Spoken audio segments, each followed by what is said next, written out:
Thank you very much, Alison, and good afternoon, everybody, and thank you very, very much for the invitation to be here at what I think is a very important conference.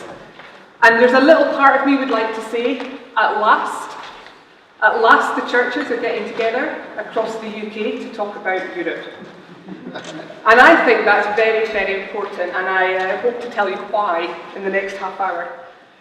And I thought I could perhaps introduce myself a little bit more. I've been Secretary General of DayaKia for about 8.5 years now. I've lived in Brussels for over 19 years, a 2-year plan that went horribly wrong. And as you can probably guess, I'm Scottish. I'm originally from the north of Scotland, the best part of the country. And I grew up in the Church of Scotland. And when in Scotland, I tend to worship in the kirk. But actually, I'm now a lay minister in the Anglican Church in Brussels. So perhaps I have the pleasure of straddling at least 2 camps in the ecumenical world. And just so others don't feel left out, I went to a Methodist Girl Guide group and a Salvation Army youth club. But I work for a European ecumenical organisation, which perhaps gives me another perspective that I can share with you this afternoon. So let me first say a few words about DayaKia. DayaKia is a network of churches and Christian organisations drawn from the Protestant, Anglican and Orthodox traditions who provide social and healthcare services with a Christian basis and advocate for social justice across Europe. We currently have 46 members in 32 countries across Europe, and this represents over 30,000 services, local organisations and actors. Our members, you'll see where they are drawn from the diaconal departments of churches, our church-related providers of social and healthcare services, or ecumenical providers of such services, or advocates for social justice. From the UK, the Church of Scotland is in our membership, as is the Free Churches group, and we connect with Salvation Army UK through Salvation Army Europe. And on a day-to-day basis as DayaKia, we provide opportunities for our members to meet and exchange their experience and practice in a number of networks. We engage vociferously in discussions with the European Commission and the European Parliament on issues affecting our members and perhaps more importantly, the people that our members serve, such as people who experience poverty, inequalities, unemployment. We look to develop debate around social entrepreneurship, youth inclusion, migration and the provision of services. And we support members in the theological reflection on the identity and practice of DayaKia. And as was said in the previous presentations, the word DayaKia is a bit of a tricky one, not least for people with English mother tongue, because we don't use the word DayaKia in the churches. We often talk about Christian social service, Christian-based social justice. And as much as we share the view, of course, that DayaKia has the meaning of service, there's some interesting research, theological research work going on about looking at deacons and the diaconate of the church also as a source of messengers and communication. And I think one thing we try to do in DayaKia is to communicate the social justice values of the church. We are a relatively small office of 10 people based in Brussels, but we are very enthusiastic about what we do, and we are unashamedly European. We believe that the social and diaconal work of the church and Christian organisations is something Europe should know about, something that should not be hidden away, but something that is needed, that shapes and responds to trends in Europe, and something that should be profiled. That's why we try to support our members to engage with each other across Europe and with the European institutions. An example of this at the moment is that the Grassmarket project that we are visiting this evening will be in Brussels in 3 weeks' time, presenting its work at a major EU conference on youth as an example of best practice that could be built on for other parts of Europe. Now, I'm very aware that talking about Europe at the moment is a very difficult thing to do objectively. The EU, the European Union, is not perfect. We have seen that in the debates that have taken place. As a Scot, as a Brit, and as a European, I have views and opinions that may not be in agreement with everybody here today. But I believe we are all here as Christians, and I hope we can share in the grace that overcomes disagreements, and I can be forgiven for anything I say that might conflict with others. The problem is that Matthew told me I had pretty much free rein in what I said this afternoon, and freedom can be a very dangerous thing. But let me try and focus on Europe, the current situation, and the potential in the future for churches and Christian organisations. Sometimes talking about Europe can be a bit like thinking of Sisyphus as he pushes his boulder up that mountain in a never-ending way. And there can be no doubt that for many, both personally and institutionally, across the continent of Europe, the democratic decision taken last year by the people of the UK to leave the European Union is a tragedy. For others, it's a win. For those for whom it is a tragedy, concerns have been raised about trade, about human rights, about citizenship, about employment and international cooperation. For others, the same issues may be on their minds as they made their choice in the referendum. But the view was that these issues are best addressed outside the European Union rather than in it. And it's easy to see this as a story of two sides. One wins, the other loses. One remains, one leaves. But it would be far too easy to see binary approaches here. Research has shown, even here in Scotland, that those voting to stay in the EU still have and had reservations about the EU, but would rather see solutions from the inside rather than on the outside. And the problem with binary approaches is that it misses other voices in the debate, or others who have a valid interest in what is happening. What's been interesting to me, living on the continent, is to see the other people in all of this. Those who are neither leavers nor remainers, but who have a concern and a view about where the UK is going. The European Parliament, for example, with the exception of Nigel Farage and his pals, have been hugely concerned about the vote and what the implications could be for the well-being, not just of UK citizens, but the notion and implementation of a united Europe. The dream that emerged from the ashes of a continent riddled by war and the most heinous forms of discrimination and persecution.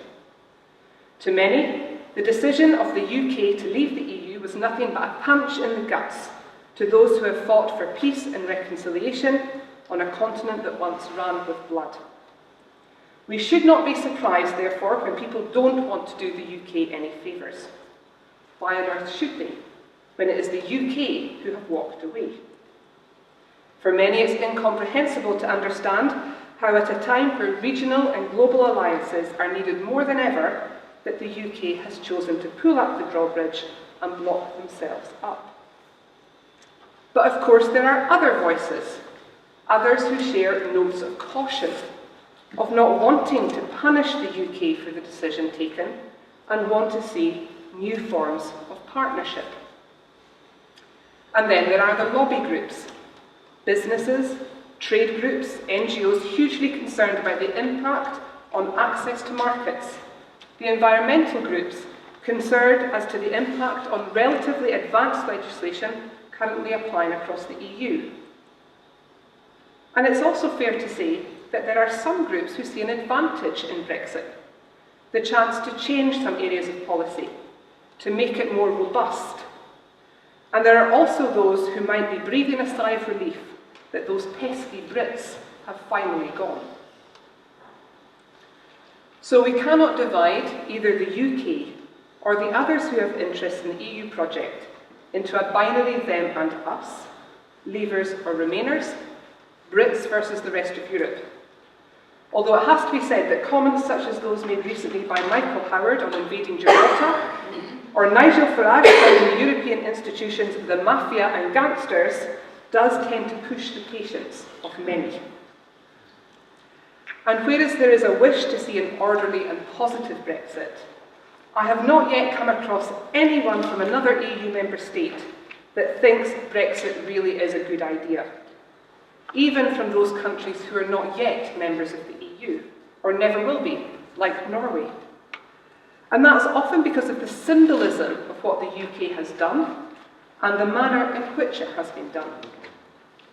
Regardless of whether one supports leave or remain, I think it's important to understand the perception of the result of the referendum by others, because it might be that perception that could pose the biggest challenge for churches in the UK. I could add, however, if you indulge me, that it's perhaps a good time to be a Scot in Europe, because of the approach of the Scottish Government to engage with Europe through meetings and visits. However the politics might seem to some, the perception is that one part of the UK wishes to look outward, while another part looks inward, or perhaps worse, towards the current US administration. When I was writing this, I thought, could we have imagined the outcry if Theresa May had been seen walking hand in hand with Donald Tusk instead of Donald Trump? There's also a huge concern about the impact of Brexit on relations on the island of Ireland. The recently published European Council guidelines and yesterday's adopted European Parliament resolution on negotiations under Article 50 see a suitable resolution for the very specific nature of that island of being paramount importance, as it should be. Perhaps it's also useful to point out that it is only Northern Ireland, sovereign, i.e. military bases on Cyprus, and the now well-known situation of Gibraltar that are specifically mentioned as geographically core issues. The situation concerning Scotland and its future status and that of Wales are seen as internal issues to the UK at the moment, while they remain part of the United Kingdom. Now, I've focused rather on perception, but I'd also like to turn a moment to policy. It's clear that for now, the existing EU law will be incorporated into UK law through the repeal bill. That's a good start, and it avoids a black hole of policy, law, and remedy. However, one of the advantages and benefits of the European Union, at least in my opinion, is the construction of checks and balances on matters of policy by member states. For example, in our area of work, in the area of social policy, member states will compare and discuss approaches to reducing inequalities and prompt each other to improve where necessary through the establishment of benchmarking and peer review, trying not to overstep the lines of subsidiarity. This soft approach to policy can be highly effective and can help establish political and legal norms. And furthermore, while domestic checks and balances are necessary and are provided for in the UK, of course, international checks and balances are also important because of the convergent and global nature of our societies. What happens in Greece affects what happens in the UK. Such international checks and balances on UK policy could now be potentially gone. Where will such checks and balances come from? The fear of many civil society organisations in the UK, as well as some political actors, is that rather than pursuing a progressive approach to policy in the future, particularly in the areas of human rights, social rights, environmental protection, employment, data protection, consumer and equality rights, we will see a regressive agenda, framed by a narrative of the restriction or reimagining of rights to create a so-called business-friendly environment and increase the speed of economic growth, regardless of social and environmental cost. So regardless of how Brexit happens, soft, hard, delayed, or in 2 years' time, both perception and policy will be key. So what does this mean for the churches? This is where, as usual, I probably contradict myself. It would be very easy at the moment to see Brexit and the relationship with Europe as the most pressing and concerning matter and the focus of all our attentions in the church. However, perhaps we would be wrong to do so. I would propose that our starting point for churches and Christian organisations is not our future engagement with Europe, but what is our purpose as churches, as Christians here on the continent of Europe? Is our purpose not to proclaim the gospel, to bring about the horizon of God's kingdom here on earth, not bring about any other political doctrine or any other kingdom, only God's kingdom? Now, of course, this is a global commission, but I'm limiting myself a bit here to Europe. And of course, we are here on earth, and we are in Europe, and we are in a world that falls short of God's plans for his creation.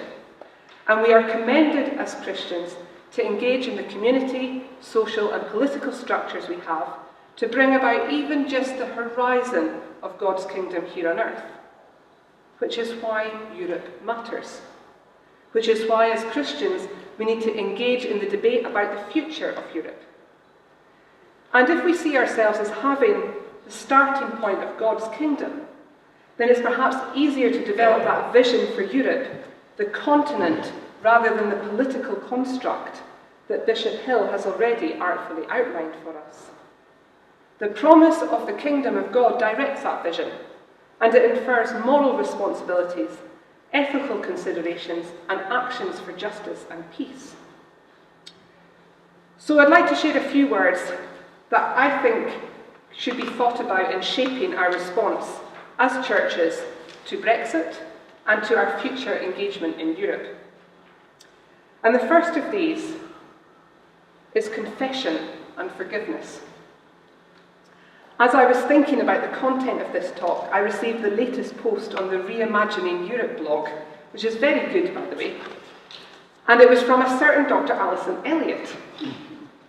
And it focused on the tradition of lament, but it made a point on confession that spoke to me quite profoundly, about our need in the church and as individuals to confess where we did not speak enough about why and how we saw engagement in Europe as important, where we allowed the ridiculous rhetoric of some parts of the media and our democracies to go unchallenged, where we didn't try and convince our friends, our families of our view because it was too difficult or we didn't want to cause offence, where we didn't talk about Europe in our churches because we were afraid of who might disagree with us.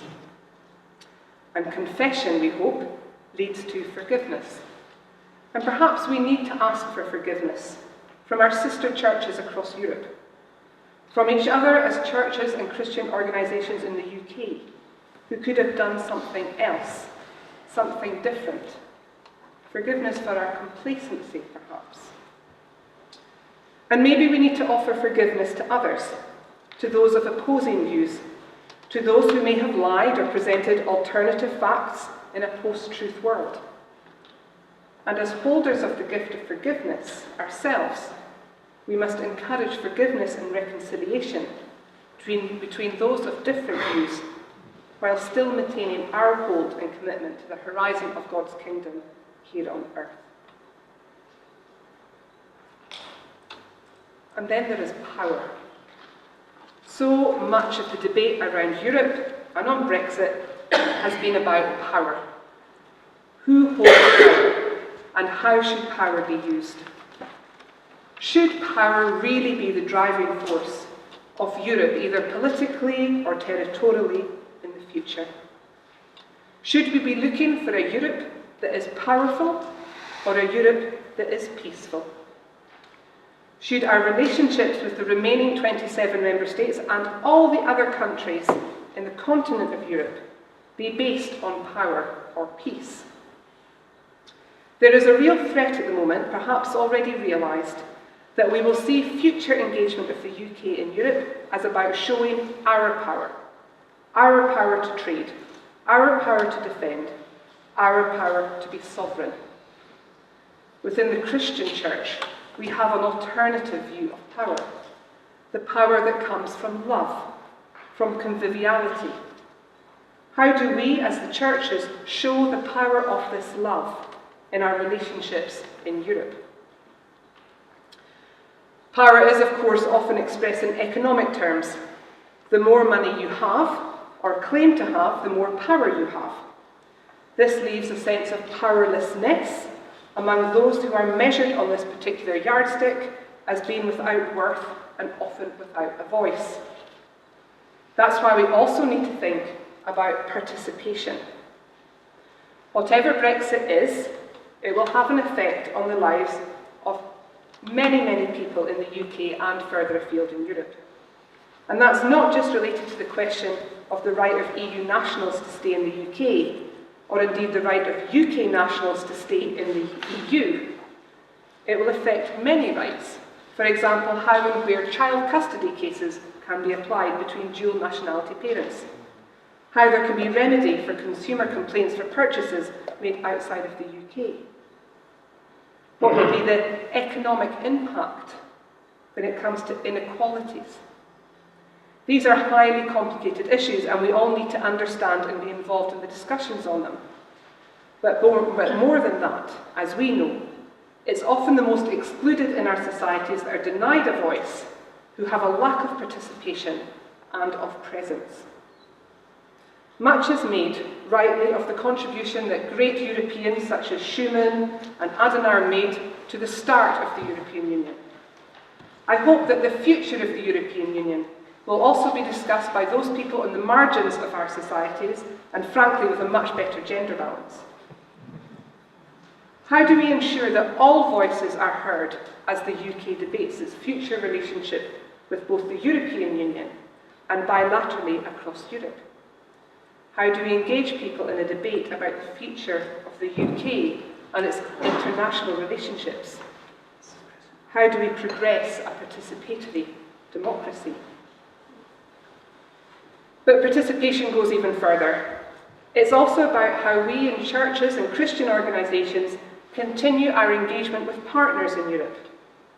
One thing that's disturbed me a lot in much of the post-Brexit discussion amongst civil society in the UK is that it's been focused around money and the inability to get EU funds in the future.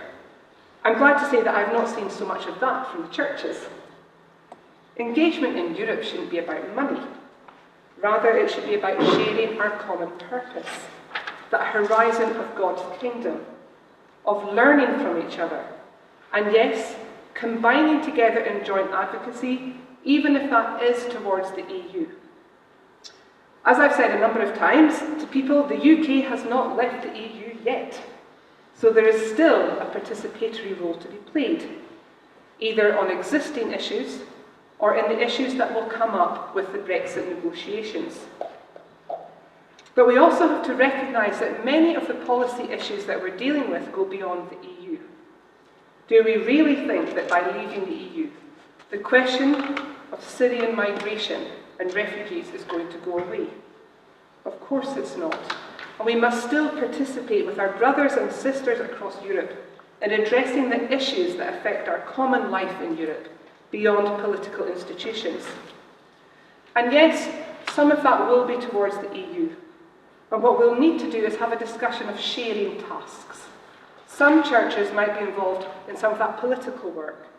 Others may be involved in sharing the practical approaches. We can share the task, not all work towards the one place in Brussels. I'd also make a particular plea to involve young people in this. Many young people feel that their international, interconnected future has been taken away from them with the loss of programmes potentially such as Erasmus+, and potentially losing the easiness by which they had the opportunity to get a job abroad. Please, in the churches and in our Christian organisations, show young people that being international, being global and being European is not just an action, it's an attitude, and find new ways to participate and give young people opportunities. Now, it's true that participation can be hard when identity is challenged. And identity applies both corporately and personally. Is the UK still a European nation? Are British people still Europeans and British and Welsh and Irish and Scottish, etc.? On a personal level, there are many who are concerned about their identity. Those whose identity is built on their Europeanness, Polish Scots, Spanish Mancunians. But also people whose lives have been focused towards Europe. Young people who have been encouraged to live, work and study abroad. people whose business and work takes them in European circles, people whose identity does not match the perception of the majority of people who voted to leave the EU. May I also add another plea here. Don't forget your churches on the continent. People are very scared in UK churches on the continent about their future, and particularly their identity. Many have no clue if they have a future where they are currently living, and are wondering if they still have a connection with the UK under such a political direction. Don't ignore them, involve them in your discussions. But how do we curate and support the various identities in our communities? How do each of the churches here maintain and develop their national, European and global identities? How do churches support and soothe those who are confused and worried about their identity? It's a big question for us. I'd also say a little word about courage. This is a time when there are many, many challenges facing the countries of Europe, not just the EU. The rise of nationalism that's already been mentioned and about the French elections, it's not the EU that has anything to do with the French elections. But the result of the French elections will have an impact on how we live on the continent of Europe. The UK, if I think I got the statistics right, London is the 5th largest French city. How are churches in London engaging with the French community about the French elections? How do we share our concerns in that way? There's a number of challenges we need to look at, but we must have courage to speak out on the issues that are going on in Europe, even beyond the European Union. There is also, of course, the notion of solidarity. Much is made about the EU being a continent that's been built on peace, and it has, on territorial peace. But I would challenge us to think if we have social peace in Europe. Inequalities are huge. The exclusion of minority groups is huge. The numbers of people in bad work, indecent work, 0 hours contracts is increasing. We don't necessarily have a social peace in Europe. If we had real social peace, we wouldn't see the likes of Le Pen potentially becoming president of one of the biggest nations on the European continent. We also have to recognise that what happens in other parts of Europe affects us. I keep saying this, what happens in Greece affects what happens in the UK. So we have to show solidarity. We have to recognise the challenges around Europe and the impact they may have on us. But there must also be reciprocity in that relationship. We're talking a lot today about what the UK churches are going to be in Europe. How are other European churches going to relate to the UK? That's part of the discussion that needs to be had, and I would hope that as the Keck Assembly that will take place. Solidarity cannot just be one way. The reciprocity in solidarity will be hugely important. So, to conclude, in 10 or 20 years' time, when we look back on these days, what will be the answer to the question, what did the churches do on the discussion on the future of Europe? And I hope that the answers for the UK could be some of the following. Developing methodologies of participation that engage all in the discussions that affect them.